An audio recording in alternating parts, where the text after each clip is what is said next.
اعوذ باللہ من الشیطان الرجیم بسم اللہ الرحمن الرحیم الحمد للہ رب العالمین والصلاة والسلام علی سید المرسلین اما بعد فاعوذ باللہ من الشیطان الرجیم بسم اللہ الرحمن الرحیم ما كان محمد أبا أحد من رجالكم ولكن رسول الله وخاتم النبيين وكان الله بكل شيء عليما صدق الله العظيم. قال الرسول صلى الله عليه وآله وسلم أنا خاتم النبي من بعدي لا نبي. میں آخری حضور نے اللہ تعالیٰ نے قرآن مجید میں ارشاد فرمایا سورہ احزاب کے اندر پارہ نمبر 22 اللہ تعالیٰ نے ارشاد فرمایا کہ محمد صلی اللہ علیہ وآلہ وسلم تم مردوں میں سے کسی کے باپ نہیں، اللہ کے رسول ہو اور آخری نبی ہو. ختم نبوت کی طرف اشارہ ہو رہا ہے کہ خاتم کہتے ہیں مور کو، کہ اللہ نے مور لگا دی کہ آخری نبی ہیں. وکان اللہ بکل شیء علیما، اور اللہ جانتا ہے، اللہ کو علم ہے. اس سے پتہ چلا کہ حضور آخری نبی ہیں اور اللہ کے نبی کے بعد کوئی نبی نہیں. حضور کی معروف حدیث ہے کہ انا ختم النبی من بعدی لا نبی، میں آخری نبی ہوں، میرے بعد کوئی نبی نہیں. تو امت کا عرق سے لے کر مرگ تک اختلاف ہے. اس بات میں کوئی اختلاف نہیں کہ حضور آخری نبی ہیں اور اللہ کے نبی کے بعد کوئی نبی نہیں ہو سکتا، تصور بھی نہیں لایا جا سکتا. اللہ کے نبی نے ارشاد فرمایا، صحیح بخاری کی روایت ہے، حضور نے ارشاد فرمایا علی تمہاری مثال میرے ساتھ یوں ہی ہے جس طرح موسیٰ کی ہارون کے ساتھ تھی، مگر ذہن نشین رہے میرے بعد نبی کوئی نہیں، میرے بعد کوئی نبی نہیں.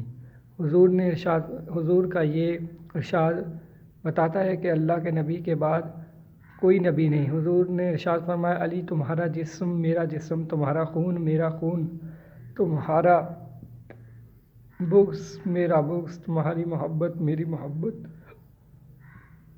تو اس سے پتہ چلا کہ جسے اللہ کے نبی نے اپنا جسم کہا ہے، اگر نبی وہ نہیں ہے تو کوئی دوسرا شخص، کوئی دجال کانا کہے کہ یہ نبی ہوں میں، تو یہ کیسے اور کیوں کر ممکن ہے؟ تو جب حضرت علی جیسے جنہیں ولی اللہ کہا جاتا ہے اور ولیوں کے سردار کہا جاتا ہے، وہ نبی نہیں ہو سکتے، تو کوئی عام شخص نبی کیسے ہو سکتا ہے؟ نبوت کا دروازہ بند ہے اور نبوت کے دروازے کو جو ہے مہر لگا دی گئی ہے.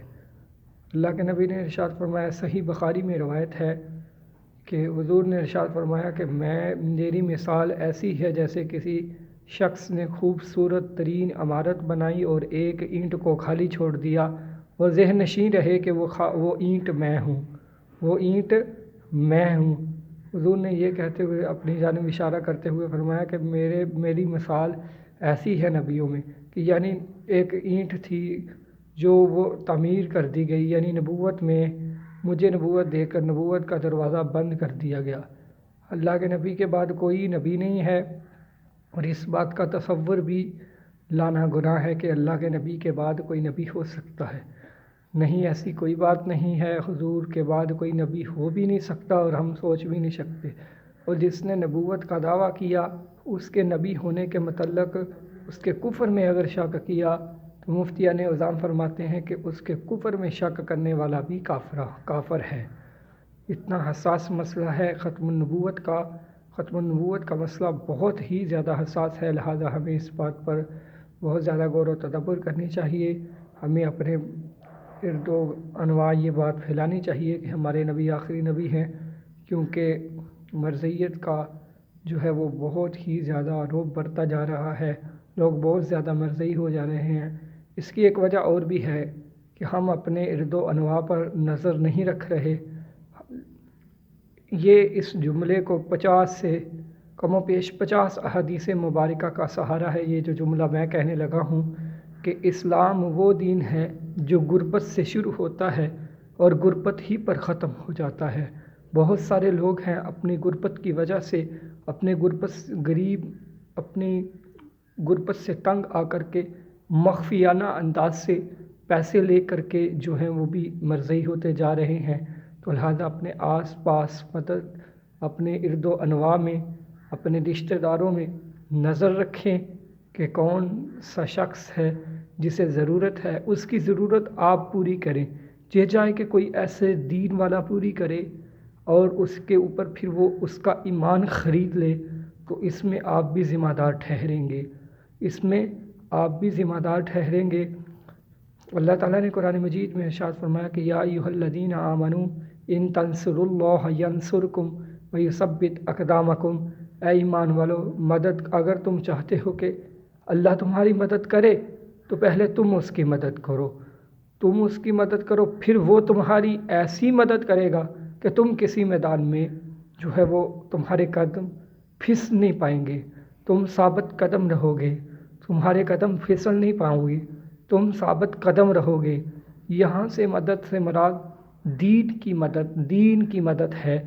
تمام مفسرین اکرام نے لکھا ہے کہ یہاں مدد سے مراد دین کی مدد ہے۔ لہٰذا اپنے قرب و ازار میں نظر رکھو اور ایسے اشخاص کو دو جو مانگنے کی جرت نہیں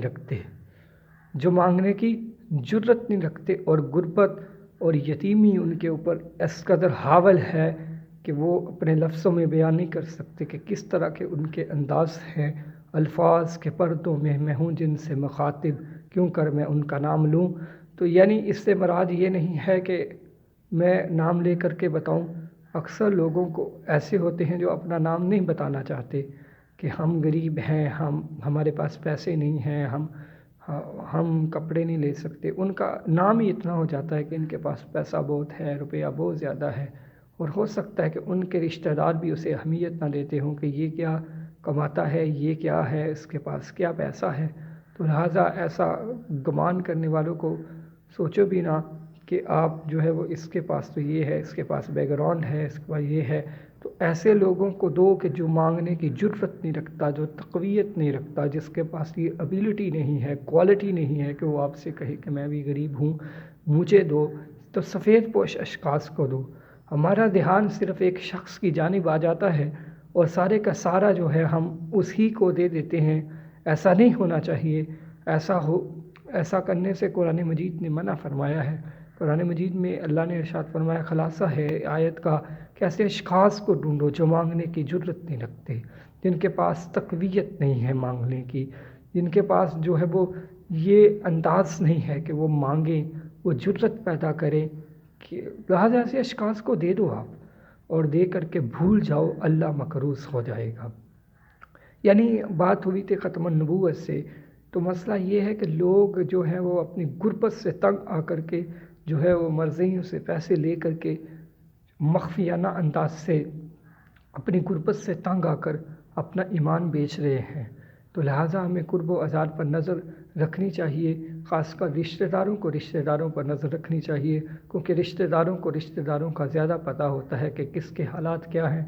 مگر افسوس در افسوس کہ ہمارے ہاں رشتہ داری کا انداز بھی اس طرح کا ہو جاتا ہے کہ جب بھی پیسہ آتا ہے سب سے پہلے ہم رشتہ داروں سے قطع کمی کرتے ہیں، حالانکہ اللہ کے نبی نے ارشاد فرمایا لا يدخل الجنت قاطعۃ، قطع رحمی کرنے والا جنت میں داخل نہیں ہو سکتا، قطع رحمی کرنے والا جنت میں داخل نہیں ہو سکتا۔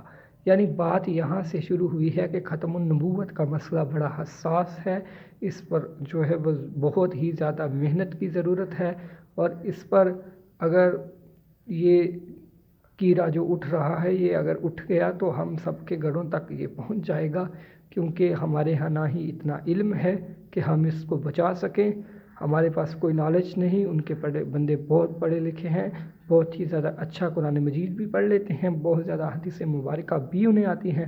لہٰذا اگر ہمارا ایمان چھن گیا تو ہم جو ہے وہ ہمیں ہر لحاظ سے اپنے ایمان کو جو ہے وہ کے متعلق پریشان رہنا چاہیے۔ ایک تابعی کا قول ہے کہ میں 40 صحابہ سے ملا، 40 کے 40 ہی اس بات پر پریشان تھے کہ ہمارا خاتمہ بالایمان ہو جائے۔ اللہ کے نبی نے ارشاد فرمایا انما الاعمال بالخواتیم، بے شک اعمال کا دار و مدار خاتمے پر ہے۔ یعنی ختم النبوت کے اوپر جو ہے ختم النبوت کی جو مہر تھی وہ ہمارے نبی پر لگی۔ حضور کے دور کے فوراً بعد ہی نبوت کے دعوے ہونے شروع ہو گئے، جیسا کہ آپ کو پتہ ہے خلیفہ اول کے دور میں جو نبوت کا دعویٰ ہوا مسلمہ کذاب نے کیا تھا، اس کو جو ہے وہ پھر حضرت وحشی نے اسی انداز سے قتل کیا، اور حضرت وحشی اس دن بہت روئے اور کہتے کاش آج میرے سامنے حضور ہوتے، میں ساری زندگی حضور سے شرمندہ رہا ہوں، مجھے پریشانی رہی ہے کہ میں حضور کو منہ دکھانے کے قابل نہیں رہا۔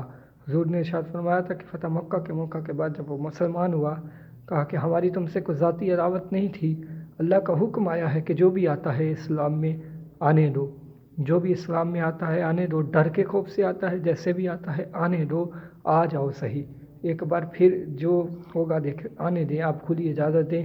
تو حضور نے اس شخص کو معاف کر دیا تھا، مگر اس کے متعلق فرمایا تھا کہ تو ساری زندگی میری آنکھوں کے سامنے نہیں آئے گا، تو جب بھی آتا ہے مجھے میرا چچا یاد آ جاتا ہے۔ تو حضور نے اتنے سخت الفاظ کہے تھے اس کے متعلق، تو جب اس نے مسلمہ کذاب کو قتل کیا تھا کہتا تھا کاش آج حضور بظاہر یہاں ہوتے اور میں کہتا کہ میں نے آپ کے چچا کا قرض دے دیا، وما علینا الا البلاغ المبین۔